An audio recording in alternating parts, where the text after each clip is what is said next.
नमस्कार, आर्य न्यूज देख रहे हैं आप। मैं हूं आपके साथ पल्लवी सिंह। बुलेटिन की शुरुआत करेंगे बड़ी खबरों के साथ। हरदोई से खबर सामने आई है, जहां देर रात शॉर्ट सर्किट होने की वजह से एक ट्रांसफार्मर में आग लग गई है। देखते ही देखते आग ने विकराल रूप धारण किया और ट्रांसफार्मर धूं धूं कर जलने लगा है। जब जिसकी जानकारी अब विद्युत कर्मचारियों को लगी तो बिजली सप्लाई बंद कर दी गई और इसी के बाद बिजली कर्मचारी मौके पर पहुंचे। बड़ी मुशक्कत के बाद आग पर काबू पाया गया है। तो वहां की ताजा तस्वीरें भी आपके सामने हम आपको दिखा रहे हैं कि ट्रांसफार्मर में आग लग गई है। भीषण तरीके से आग लगी और आग की सूचना बिजली विभाग को दी गई तो तुरंत ही जो लाइन है वो बंद कर दी गई बिजली की और इसके बाद मौके पर पहुंचकर आग पर काबू पाया जा चुका है। और रायबरेली में स्वास्थ्य विभाग की घोर लापरवाही गरीबों की जान की दुश्मन बन गई है। एक निजी नर्सिंग होम लूट का अड्डा बना हुआ है, तो वहीं ना जाने स्वास्थ्य व्यवस्थाओं के मानक का पूरी तरीके से उल्लंघन किया जा रहा है और ना ही प्रशासन का कोई खौफ नजर आ रहा है। आपको बताते चलें कि ऐसा ही एक ताजा मामला नेहरू नगर स्थित फिनिक्स नर्सिंग होम में देखने को मिला है। यहां पर पीड़ित के अनुसार उसने अपनी पत्नी का अबॉर्शन एक आशा बहू के माध्यम से 10,000 रुपए देकर करवाया, लेकिन डॉक्टरों की लापरवाही से अबॉर्शन के दौरान कहीं कैंची या कोई अन्य औजार की वजह से उसे रक्तस्राव हो गया और दर्द होने की वजह से महिला परेशान हुई और इसके बाद परिजन परेशान हो गए, जिसके बाद डॉक्टर से इसके बारे में बातचीत की गई। डॉक्टर ने कहा कि अबॉर्शन का असर लगभग 36 घंटे तक रहता है और परेशान होने की जरूरत नहीं। पीड़ित महिला को और परिजनों को घर भेज दिया गया, लेकिन 36 घंटे बीत जाने के बावजूद पीड़ित महिला को रक्तस्राव और दर्द की निजात नहीं मिली, जिसके बाद रायबरेली जिला चिकित्सालय इमरजेंसी में महिला को दिखाया गया और बिगड़ी हुई हालत को देखकर जिला अस्पताल के डॉक्टर ने महिला को लखनऊ मेडिकल कॉलेज के लिए रेफर कर दिया। लेकिन आशा बहू के दौरान फीनिक्स हॉस्पिटल के डॉक्टर से फोन पर बात करवाने के बाद दोबारा लखनऊ ना ले जाकर फीनिक्स हॉस्पिटल लाकर एडमिट करवाने की बात कही गई। पीड़ित के अनुसार डॉक्टर ने कहा कि ऑपरेशन मेरे यहाँ हुआ है, इसलिए केस मेरा है और इसे मैं ठीक करूंगा। इसके 2 दिन बीत जाने के बाद अस्पताल में उसे रखने के बाद महिला को कोई फायदा नहीं हुआ, बल्कि 90,000 हॉस्पिटल द्वारा और ऐंठ लिए गए। गंभीर हालत को देखते हुए महिला की लखनऊ के लिए महिला को रेफर किया गया और इसी दौरान महिला की मौत हो गई है।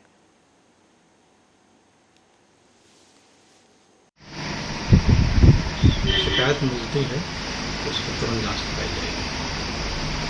और पीड़ित का कहना कि अभी तक उसको कहीं नया नहीं मिला, कोई जगह वो जा चुका है और उसको यहाँ से रिफर कर दिया गया था मेडिकल कॉलेज के और वापस फिर फिनिक्स हॉस्पिटल के डॉक्टर ने कॉल करके उसको बुला लिया। और जो भी है वो भी हमारे पास तक आए, कंप्लेन करे या कोई लिखित में शिकायत करे या बताए, उसकी तुरंत जाँच कराई जाती है। सर, आरोप ये भी है कि वापस दोबारा बुलाने के बाद भी पीड़ित से पैसे ले लिए गए। ये तो जाँच का विषय है कि क्या हुआ है, सभी तथ्यों का भी खुलासा होगा कि क्या तथ्य रहेगा। सर, ऐसे नर्सिंग होम के खिलाफ जांच के बाद अगर कथित तौर पर पाए गए आरोपी पाए गए तो उस पर क्या कार्रवाई की? बढ़ते अगली खबर की ओर। रायबरेली के ऊंचाहार थाना क्षेत्र के अंतर्गत हजारीबाग गांव में खेत में फसल की रखवाली कर रहे 70 वर्षीय बुजुर्ग जगदेव और उनके 24 वर्षीय पोते राहुल के ऊपर अज्ञात हमलावरों ने चाकू से ताबड़तोड़ हमला कर दिया।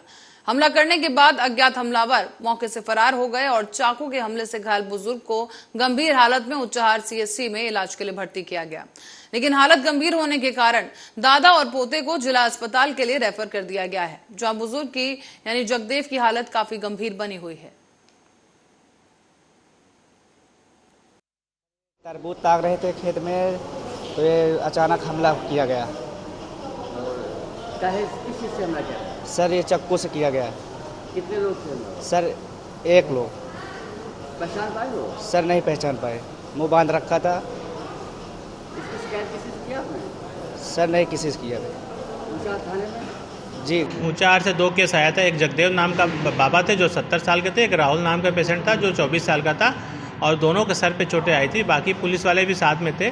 बाकी पता करने भी अटेंडेंट के द्वारा पता चला कि मारपीट का केस था, किसी ने उन्हें मारा था। किस कारण से मारा था ये तो जांच का विषय है। बाकी बाबा का जो चोट था, सर पे चोट थी, सीरियस थे, उनको भर्ती कर दिया गया। साथ में लड़का भी भर्ती है, राहुल भी भर्ती है, दोनों का इलाज चल रहा है। ऊंचाहार से 2 केस। और इस बीच जौनपुर के वरिष्ठ पुलिस अधीक्षक कार्यालय का पुलिस महानिरीक्षक वाराणसी परिक्षेत्र के सत्यनारायण के वार्षिक निरीक्षण किया गया है और इस दौरान उन्होंने कार्यालय के सभी पटल के अलमारियों को और उनको खुलवाकर पत्रावलियों के बारे में जानकारी ली, साथ ही कार्यालय में साफ सफाई की व्यवस्था बनाए रखने के निर्देश दिए हैं। आपको बता दें कि एक वार्षिक निरीक्षण था और इस दौरान आला अधिकारी द्वारा अधिकारियों के कार्यशैली को भी देखा गया और परखा गया। साथ ही अलमारियों में फाइलों के रखरखाव को लेकर भी उचित दिशा निर्देश दिए गए और साफ सफाई को लेकर जो है विशेष हिदायत दी गई है। सफाई रखने की व्यवस्था को बेहतर करने के लिए कहा गया।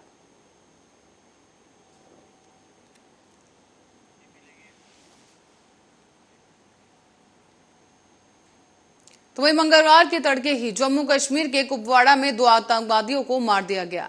इनमें से एक आतंकवादी की पहचान तुफैल के रूप में हुई है और तुफैल पाकिस्तान का रहने वाला बताया गया। मारे गए दोनों ही आतंकवादी लश्कर-ए-तैयबा के सक्रिय सदस्य थे। फिलहाल सेना और जम्मू कश्मीर पुलिस ने पूरे इलाके को घेर लिया है और सर्च ऑपरेशन अभी भी जारी है।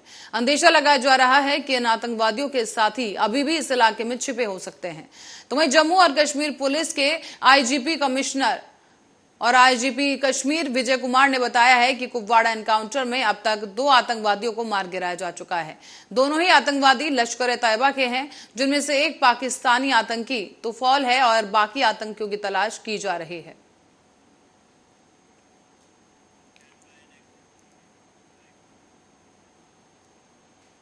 रुक करेंगे अगली खबर का, जहां कोसी कला के पत्रकार सुरेश उपमन्यु पर सट्टा माफियाओं द्वारा किए गए प्राणघातक हमले के मामले में सोमवार को वरिष्ठ पुलिस अधीक्षक डॉक्टर गौरव ग्रोवर ने गंभीर रूप से घायल पत्रकार सुरेश उपमन्यु से मुलाकात कर उनका हालचाल जाना।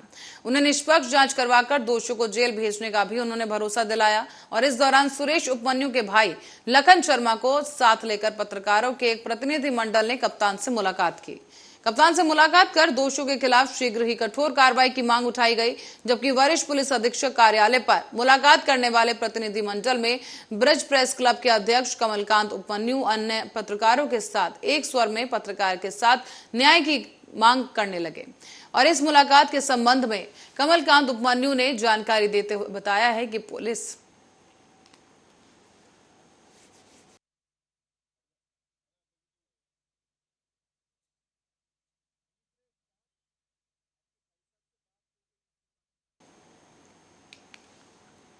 तो इस दौरान पुलिस कप्तान के साथ एक बैठक की गई और इस दौरान पुलिस कप्तान ने 2 दिन के भीतर ही इस मामले की जांच करवाकर दोषियों के खिलाफ उचित कार्रवाई करने का आश्वासन दिया। 2 दिन बीत जाने के बाद मुलाकात के लिए एक बार फिर बुलाया गया है।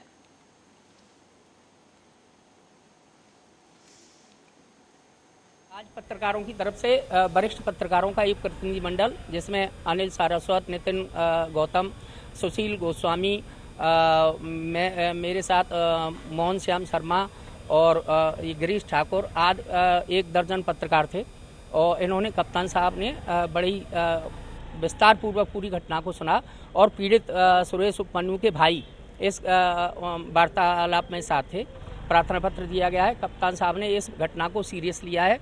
उन्होंने तत्काल प्रभाव से इस जांच को बरसाना स्थानांतरित कर दिया है और एसपीआरए को समूचे प्रकरण की गहराई से जांच करने के आदेश दिए हैं, जिसमें दूसरे पक्ष का कहना है कि सीसीटीवी वगैरह उसका गहराई से जांच करेंगे और सभी तथ्यों को सीडीआर वगैरह, मोबाइल की लोकेशन, सब कुछ उसमें जांच में शामिल होगा।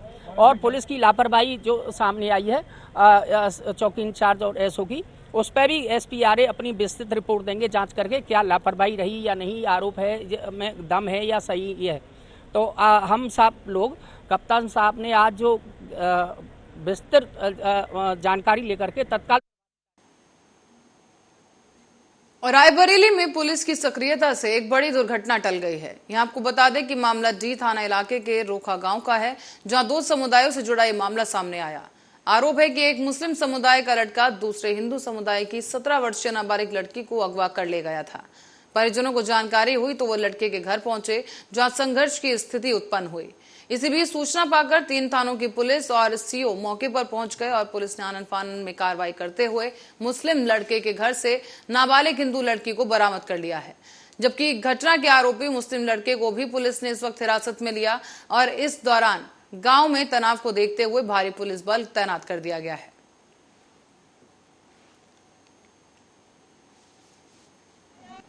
हमारे पति कोरोना काल में प्रशासन खत्म हो गए थे और हम कल रायबरेली गए थे शादी में, घर में अकेली समझ के लड़की को वो घुस आया और घुस आने के बाद में बक्से का ताला तोड़ के 20,000 रुपये कुछ हमारे जेवर थे वो निकाल के ले गया। लड़की जब दौड़ी चिल्ला के पीछे पीछे तो भागा अपने घर की तरफ। क्या नाम है उसका? आलम खान।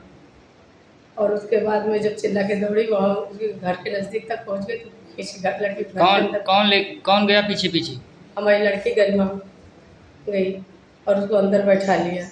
और जब गांव वाले ने देखा, मोहल्ले वालों ने जब चिल्लाया, दौड़े, सब लोग इकट्ठा हुए तब प्रशासन भी आ गई, पुलिस को सूचना दी गई। उसके बाद में सब लोग जब इकट्ठा हुए तो पुलिस प्रशासन यहाँ लेके आ गई। जब हम वहाँ गए तो गाली हुआ पक रहा था, मार देंगे, ये कर देंगे, वो कर देंगे। मारा भी है? हाँ, लड़की को मारा भी, उसकी कनपटी में दर्द भी हो रहा। और बरेली में पर्यावरण को नष्ट किया जा रहा है। आरोप सामने आया कि सत्ताधारी नेताओं की शरण में पर्यावरण खत्म करने का खेल चलाया जा रहा है। दरअसल बताते चलें कि वन मंत्री के संरक्षण में चलते हुए वन विभाग के अधिकारियों ने हरे भरे पेड़ों को कटवा दिया है। आरोप यह भी है कि पेड़ों को कटवाने को लेकर डीएफओ रेंजर ने मोटी रकम वसूली। तो वहीं इस घटना का एक वीडियो भी अब सोशल मीडिया पर वायरल हो गया है। तेजी के साथ इस वीडियो के वायरल होने के बाद अब आला अधिकारियों में हड़कंप मचा और जांच में यह भी सामने आया है कि उत्तराखंड के ठेकेदारों ने बरेली में पेड़ काटने का ठेका लिया था। साथ ही हरे भरे पेड़ों के कटान को लेकर ये वीडियो वायरल होने के बाद अब वन अधिकारी नींद से जागे हैं। बताया जा रहा है कि आरा मशीन से भी वसूली की जाती थी और महीनादारी की जाती थी। तो वहीं मीडिया से बचने के लिए आनन फानन में ठेकेदार और बाग मालिक पर एफआईआर करवाई गई। गौरतलब है कि हरे भरे इतने पेड़ों का कटान होने के बावजूद भी वन के आला अधिकारी अभी लीपा पोती करने में लगे हैं। बरेली के थाना नवाबगंज के बीजामऊ की घटना बताई जा रही है और आप ये तस्वीरें भी देख सकते हैं और अंदाजा लगाया जा सकता है कि कितने हरे भरे पेड़ों को वहां पर काट दिया गया है। अवैध रूप से पेड़ों का यहाँ पर कटान किया गया और उत्तराखंड के ठेकेदारों को ये पूरा ठेका दिया गया था। और वीडियो वायरल होने के बाद से विभाग में हड़कंप मचा और एफआईआर दर्ज करवाई गई ठेकेदारों के खिलाफ।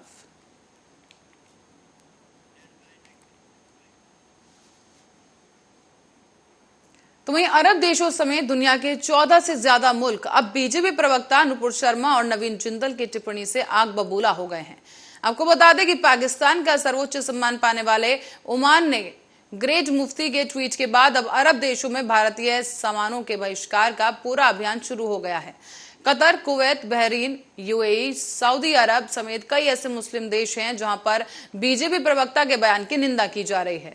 पाकिस्तान को भी इसमें मौका मिल गया और उसने भारत विरोधी हैशटैग को सोशल मीडिया पर जमकर हवा दी। विशेषज्ञों का यह कहना है कि इस पूरे विवाद में भारत सरकार की कार्रवाई के बाद रिश्तों पर बहुत ज्यादा असर नहीं पड़ेगा।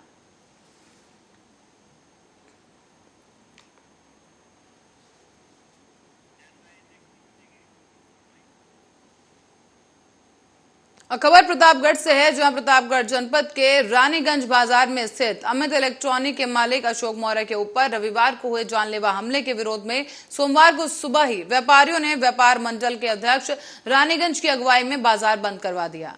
साथ ही साथ व्यापारियों ने तत्काल बदमाशों की गिरफ्तारी और अपनी सुरक्षा सुनिश्चित किए जाने की मांग के संबंध में रानीगंज थाने के सामने बैठकर धरना प्रदर्शन किया। धरने पर बैठकर व्यापारियों ने एक आम सभा को आयोजित किया और व्यापारी अशोक मौर्य के ऊपर किए गए जानलेवा हमले की घोर निंदा करते हुए एक स्वर में तत्काल बदमाशों की गिरफ्तारी और व्यापारियों की सुरक्षा सुनिश्चित किए जाने की मांग उठाई।